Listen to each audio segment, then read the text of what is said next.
அஸ்ஸலாமு அலைக்கும். மீண்டும் ஒரு மிக முக்கியமான வீடியோ காட்சியோடு தான் வந்திருக்கிறேன். இந்த வீடியோ என்னத்துக்காகன்னு பார்த்தீங்கன்னா, இது வந்து எனக்கு நேற்று நைட் ஒரு சகோதரர் அனுப்பியிருந்தார். எனக்கு இந்த பற்றி பேச கிடைக்கல நியூஸோடு சேர்த்து.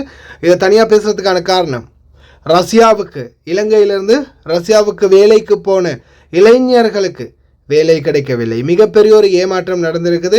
இதை மாதிரி தான் நிறையவே நடக்குது. பல ஊழல்கள் இலங்கையில் வேலை வாய்ப்பு பெற்றுத்தாரதா இப்போதைக்கு வரைக்கும் ஏமாற்றங்கள் நடந்துகிட்டு இருக்குது. அதே போல் இந்த வெளிநாடு வாழ் தாய் தந்தையர்கள் தங்களுடைய குழந்தைகளுடைய நிலையை எப்படியாவது மாற்றணும் அப்படின்றதுக்காக இந்த நாட்டில் கஷ்டப்பட்டு சம்பாதிச்ச பணத்தையும் சேர்த்து மேலதிகமாக கடனும் வாங்கி நாட்டில் இருந்த ஒரே ஒரு வீடு இல்லடத்தை போல் நல்ல இடம் இல்லைன்னு சொல்லுவாங்க, அதையும் விற்று நகைகளையும் விற்று இருந்த வாகனங்களையும் விற்று பெரிய நாட்டுக்கு குழந்தைகள் அனுப்பணும், பிள்ளைங்களை எப்படியாவது பெரிய நாட்டுக்கு அனுப்பிடணும் அப்படின்ற கனவோட முயற்சி செஞ்சு இன்னைக்கு தோற்று போய் பலரும் உட்கார்ந்துருக்கிறாங்க.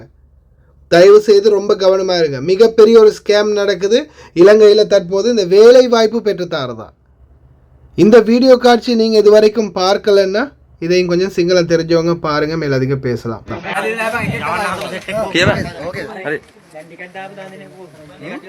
දැන් මේ ඉන්නේ මාස 3ක් පඩි නැතුව ඉන්න අසරණලා ඉන්න ළමයි. හොඳද? මේ අය කිසිම කෙනෙකුට පඩි නැහැ. පඩි නැතුව අපිව ගෙවල් වලට යවන්න හදන්නේ. දැන් අපේ 10 දෙනෙක් ඉන්න කතා කරා කියලා යාළුවා ගෙදර යවන්න හදන්නේ. මේකට සාධාරණයක් ඕනේ. නෑ මේව බලන් ඉන්න බෑනේ අපිට. අපේ ලාංකිකයෝනේ අපි ඔක්කොම අසරණලා ඉන්නේ. පොලිසිය කියලා එම්බසි වලටත් කතා කරා තාම නෑ. මේ පැක්කේ හොරාට ගෙනියන්නේ මේ ළමයි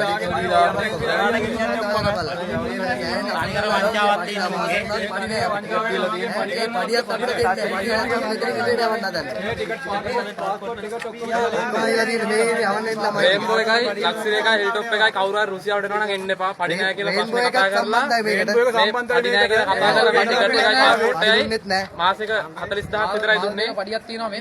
දැන් ලංකාවට යන්න වෙලා තියෙනවා. බල්ලුන්ගේ මගේ වැඩ අරගෙන පඩියක් රුසියාවට යවන්න හදන්නේ. ආයෙ රුසියාවට එන්න එපා කතා කිය. මේ තියෙන්නේ බොස්ලයි කාර්තයන් සල්ලි අපි අපේ සල්ලි වලින් ජීවත් වෙන මිනිස්සු පිනට කාලා. මේකට අපිට ධම්ම සාධාරණයක් ඉෂ්ට කරන්නේ. வேலை பெற்றுத்தாரதா கூறி இதுவரைக்கும் பலரும் ஏமாற்றப்பட்டிருக்கிறாங்க.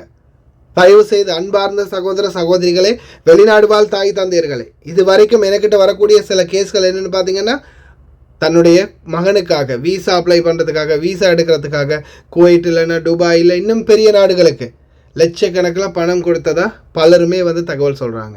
கடைசியில் பார்த்தா அந்த ஆளுடைய நம்பரும் இல்லை, எல்லாமே பிளாக்கு, ஃபோட்டோவும் இல்லை, சிலர்கிட்ட எந்த ஒரு எவிடன்ஸும் இல்லை. நண்பருடைய நண்பர் பேசி கொடுத்தாரு, அவருடைய நண்பர் பேசி கொடுத்தாரு. இந்த மாதிரி ஒவ்வொருத்தராக மாறி மாறி இந்த லிங்க் கனெக்ட் ஆகிட்டே இருக்குது.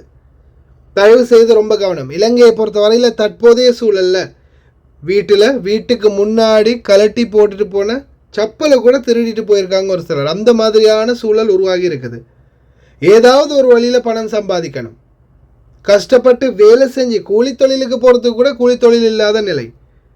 இந்த மாதிரி பல பிரச்சனைகளில் இலங்கையர்கள் முகம் கொடுத்துட்டு இருக்கிறாங்க. இந்த சூழலில் கொஞ்சம் லேசாக ஏமாற்றக்கூடியவங்க யாருன்னு பார்த்தீங்கன்னா இந்த வெளிநாடு வாழ் தொழிலாளர்கள். அதே மாதிரி நாட்டில் ரொம்ப வறுமை கோட்டில் இருக்கிறவங்க, ரொம்ப கஷ்டப்பட்டுக்கிட்டு இருக்கிறவங்க, சிலர் வந்து படித்து பட்டம் எடுக்க முடியாத நிலைமையில் இருக்கிறவங்க. இவங்கள மாதிரி ஆட்களை பிரைன் வாஷ் பண்ணி இந்த நாட்டில் நல்ல நல்ல வேலை இருக்குது, ஜாப் இருக்குது அப்படின்னு சொல்லியே அவங்கள ஏமாற்றி அவங்களுடைய பணத்தை பிடுங்கிடுறாங்க. கடைசியில் வேலை வாய்ப்பும் இல்லாமல் ஒன்றும் இல்லாமல் ஃபேக்கான வீசாக்கள்லையும் அல்லது வீசா கொடுத்துருப்பாங்க ஆனால் சரியான சம்பளம் இருக்காது, ஒப்பந்தப்படி எல்லாமே பிழையாக இருக்கும். இந்த மாதிரி பல சம்பவங்கள் நடக்குது.